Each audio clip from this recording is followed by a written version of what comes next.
A lot of people who haven't experienced telemedicine actually think that somehow it's mechanical or impersonal. And I think once you've been there, it's exactly the opposite.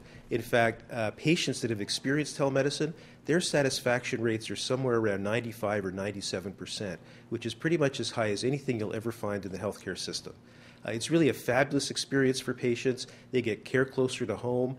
They can bring their family members there. Particularly when you're sick, you really don't want to travel. And this is just a great way to get care close to home when you need it.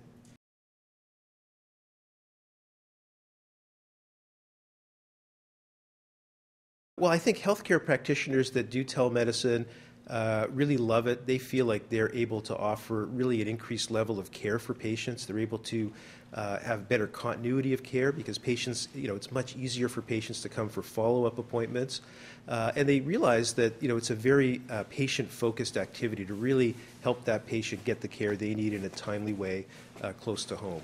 I think health providers also appreciate the educational opportunities. There's a vast array of education available across the network. In fact, we had over 360,000 learners last year who took advantage of that educational opportunity.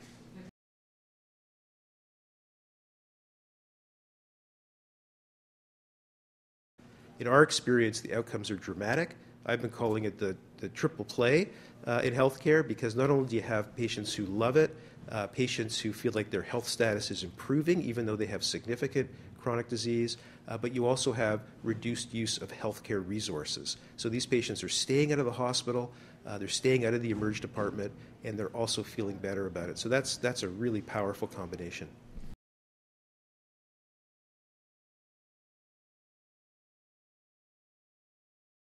Well, we think that telemedicine is really a central enabler for a whole lot of the things that are important to us in the next number of years. That includes improving the quality of care, improving access to care, and improving the sustainability of the healthcare system. And we see a role for it in all of those areas. Assisting with chronic disease, keeping people out of the hospital, keeping people healthier, providing access to health human resources wherever you happen to be, and really building on the quality initiatives that are out there to help bring knowledge and dissemination of best practices out across the whole province.